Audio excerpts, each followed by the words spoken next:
Hello ka-MPO, magandang umaga. Ito ang inyong administrator dito sa ating MPO at team worker. Okay, so sa umaga na to, ituturo ko sa inyo kung paano tayo gumawa ng mga banners na nakikita natin sa ating back office. So ito yung sinabi ko sa inyo kahapon para matutunan nyo kung paano gumawa ng sarili nyong banners. Okay? So, to start with, kailangan nating matutunan kung paano tayo makabuo ng yung mga nakikita natin na tulad nito. Okay, so tulad kahapon, gumawa tayo ng banners and then in-upload natin dito sa ating MPO website. Okay, so kung makikita ninyo dito, yung may mga iba't ibang klase ng mga banners, ito yung ginawa ng ibang members. Okay, so tulad kahapon, gumawa tayo ng sarili nating banner ng ating group. Okay, so ito yung ginawa ko kahapon and inilink ko siya sa aking account number 2. So once na kinilik nyo to, pupunta kayo sa aking referral link para mag-free sign up. So ito yung purpose ng ating banners. So hindi lang naman sa ating MPO account natin pwede nating i-link. So pwede mo rin i-link sa iba nyong business like dito sa Igo. So kung meron kayong mga ibang pinagkakakitaan, pwede nyong ipakita dito at i-share sa ibang members. Okay, so para makapag-umpisa, kailangan lang natin malaman kung ano yung sukat. Okay, kung ano yung measurement ng ating banner na gagawin. So kailangan, ang sukat ng ating banner ay 468 pixels by 60. So 468 yung haba at yung kanyang kapal naman is 60 pixels. Okay, so yun yung standard sukat ng tiny picture ng banner na pwede mong ilagay sa ating MPO website. So, ang kailangan lang natin dito ay ang ating PowerPoint, okay, at ang ating paintbrush. So, iniload ko na yung aking ginawa kahapon para ito yung ating susundan mamaya. Okay? So, i-open nyo ang inyong PowerPoint, okay? So, isip kayo ng inyong design o yung inyong mga pictures na ilalagay. So, tulad dito, iniload ko yung MyProtect Online 688 Complan na picture. And then, kinat ko yung Internet World Business and then yung logo ng MPO. Ngayon, ang gagawin natin, susundan lang natin kung ano yung sukat ng standard na tiny picture. Okay, so it's up to you guys kung paano nyo ayusin as long as tama yung kanyang pakapagsunod-sunod o yung kanyang sukat. Well, ang sunod-sunod is up to you. Okay? So, tingnan natin yung Protect Online, ilagay natin dito sa unahan. Okay, so, and then yung Internet World Business, ilagay natin dito sa medyo gitna. And then yung last logo, ilagay natin dito sa right side. Okay? So, makikita naman ninyo kung siya ay aligned. Meron siyang guhit na nakikita align doon sa previous na banner na ginawa natin. Okay, so meaning tama ang kanyang sukat. And then ito rin sa MyProtect, meron din ganun lalabas na guhit. Okay, so kung makikita nyo, yun yung guhit, so tama doon sa previous na sukat. Okay, so nakagawa na tayo ng sarili nating banner. Okay, so ayusin lang natin ng konti ito para mas gitna. Okay, pwede nyo lagyan to ng inyong text. Pwede nyo ilagyan ng inyong number. Okay, pwede kayo maglagay ng, let's say, mag-insert tayo ng text box. Okay, lagyan natin ng number. Let's say, contact number nyo or cellphone number nyo. Para doon kayo kukontakin. Okay, so 647-746-9078. Okay, for example, ito yung number nyo nyo ilagay. Yun yung ilagay itong Internet World Business. So, pwede nyo ilagay dito yan. Okay? So, contact number. So, ganun lang kadali. So, hindi naman kailangan picture ang palaging ilagay. Pwede rin kayong maglagay ng text. Okay? So, nasa sa inyo na yon kung anong gusto nyo ilagay sa inyong banner. So, this is only an example. Okay? Para may pakita ko sa inyo kung paano gumawa ng banner. Okay. Now, so, buo na yung banner natin. Paano natin gagawin yan picture na isang picture lang? So, 3 pictures yan. Okay? So, hindi mo siya pa pwedeng ilagay ng ganyan lang. Kailangan gagawa ka ng sarili mong 468 pixels by 60. So, gagamitin natin ang ating paintbrush. But to start with, kailangan natin kopyahin itong tatlong picture na to, okay, papunta doon sa paintbrush. Now, ang paggagawa nito is pwede mo siyang i-print screen. Okay, so just print screen, makikita nyo sa inyong keyboard. Okay, so nag-print screen na ako and then pupunta ako sa paintbrush. Okay, so iniload ko na yung sarili kong banner kahapon para dyan tayo magkukumpara kung ano yung sukat. Okay, but wag muna natin galawin yan. Mag-open ulit tayo ng another paintbrush and then i-paste natin yung ating PowerPoint. Okay, now ngayon click natin yung select and then i-cut natin ito. Okay, so from here cut natin. Okay, so make sure na pantay doon sa dati mong banner para eksakto yung pag-cut. Okay, so release and then cut. And then i-close mo na to. Okay, don't save. And then punta ka dito sa iyong nauna mong paintbrush. So ang gawin mo na lang, hilahin mo ito pababa. Okay, para ilagay natin dito sa baba yung ikinat natin kanina, and then i-paste mo ngayon dito. Okay, so tingnan natin kung tatama siya. So ibig sabihin hindi siya mahaba ang inyong ginawang logo. Okay, so mahaba. Ngayon dapat masundan ninyo kung ano yung sukat nito. Okay, dapat masundan yung sukat nito. Ngayon, gusto nyong tanggalin yung MPO logo, much better para mag-eksakto tayo. Okay? It doesn't necessarily na kailangan kung ano yung ginawa ninyo or kung mayroon kayong gustong tanggalin, pwede nyo tanggalin as long as magtama dito sa sukat. Okay? So, magtatanggal tayo. Tanggalin natin yung logo since meron naman tayong logo dito. Okay? And then, itong Internet World Business, pwede nating sinelect ko lang, okay? And then, pwede mo siyang i-move dito. Okay? And then, itong, okay, select ulit natin. Alisin na natin itong logo na to. Then, delete. Okay? So, ganun lang kadali.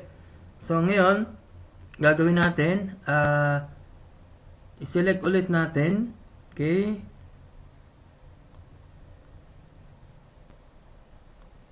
Then, cut. Then, paste mo ulit. Then, dito siya pupunta. Okay.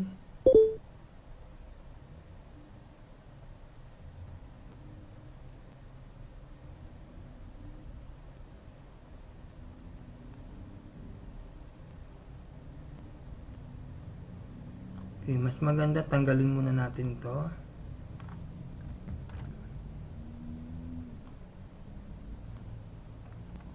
And then, i-paste natin yung ating ginawa.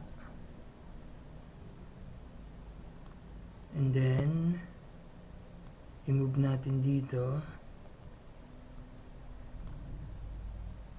And then, okay? So, this could be your standard 468 by 60 pixels. Now, i-save natin to. Save as. Nagawa na ako ng folder ko para sa mga banners. Save natin to as F4. Okay. Now, para makapag-upload tayo ng pictures, okay, so kailangan natin mag-login. So, login tayo sa ating account. Say, login ako sa aking third account. Okay. Now, click nyo dito sa banner setup. And then, select an account. Click go. And then, makikita niyo dito yung procedure. Okay? So, wait for the image to load if you already filled up the details. So, kailangan nating mag-fill up ng details. So, yung number 1, unahin natin yung step number 1, upload your banner in a free photo sharing or file sharing site like TinyPic or Dropbox.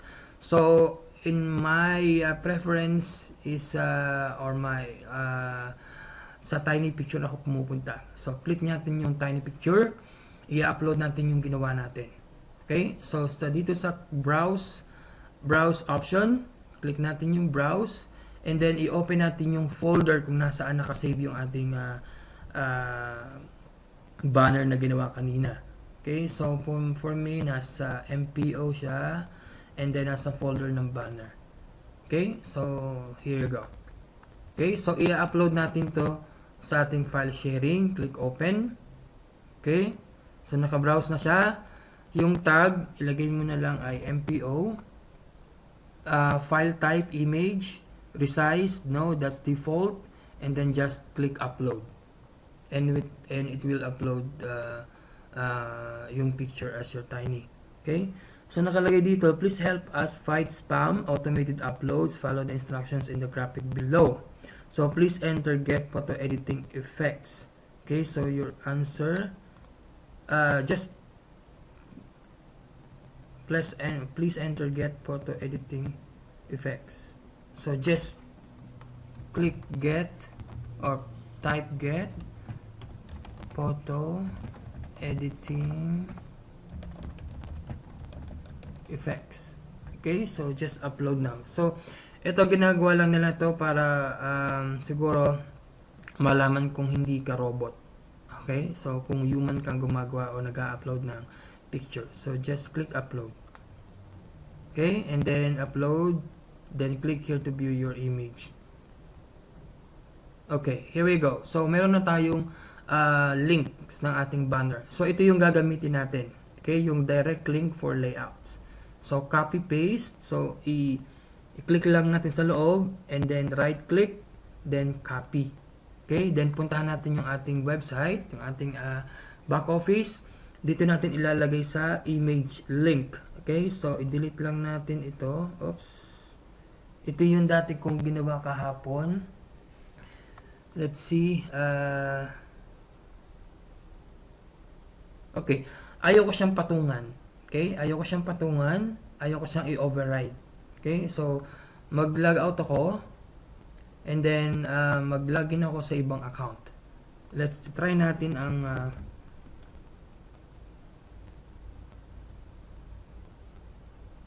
try kong Rocky 2. Tingnan natin kung ano yung itsura ng banner na i-create ko before. Okay, gusto kong palitan ito. Okay, so earn money online through clicking ads. So gusto ko siyang palitan.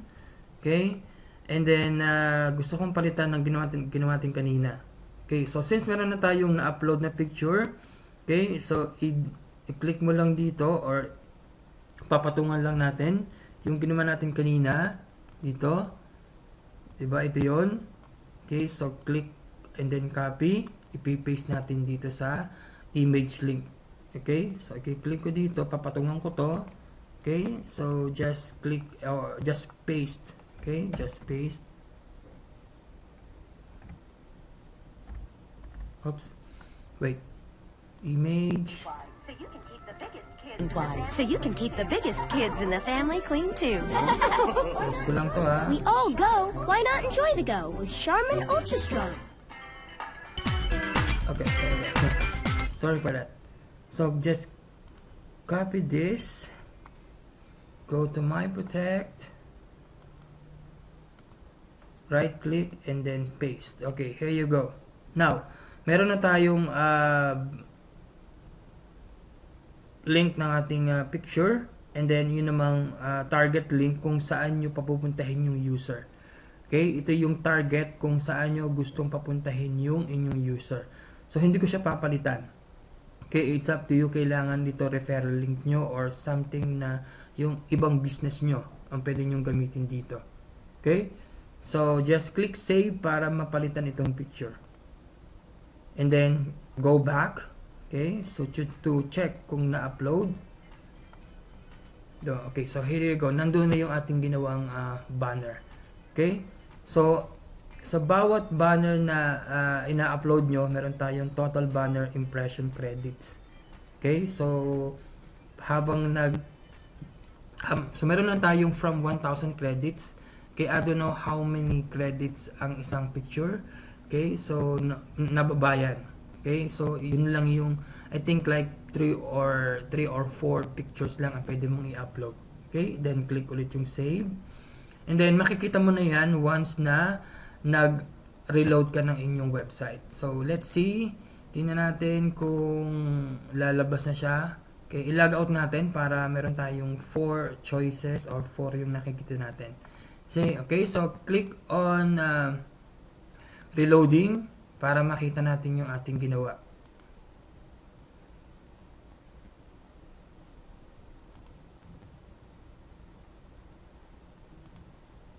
Sometimes matagal dahil hinihintay yung turn ng inyong picture. So depende kung ilan yung gumagawa or depende kung ilan yung nag-upload ng banners nila. Okay? So it takes time. So every time na nagre-reload ka ng page, nag-iiba yung kanyang mga banners na ipinapakita.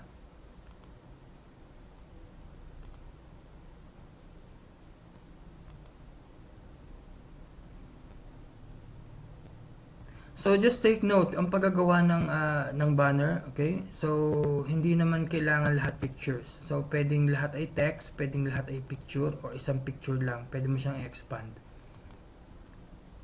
So next time, try nating gumawa ng banner na animated. Okay? So meaning yung mga may pumapatak na mga words like ganito. Okay? So yun yung animated. Hindi siya JPEG kundi GIF ang kanyang extension. So keep going lang. So para hanggang makita natin yung ginawa nating banner. Okay? So for sure lalabas yan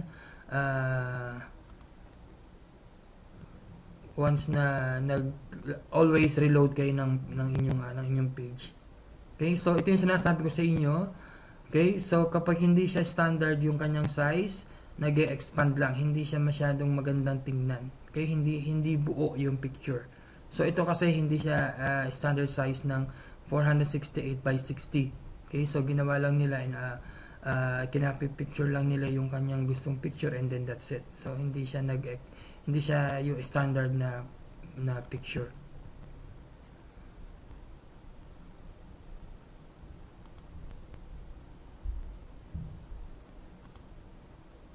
So, keep going lang para hanggat makita natin yung ating ginawa.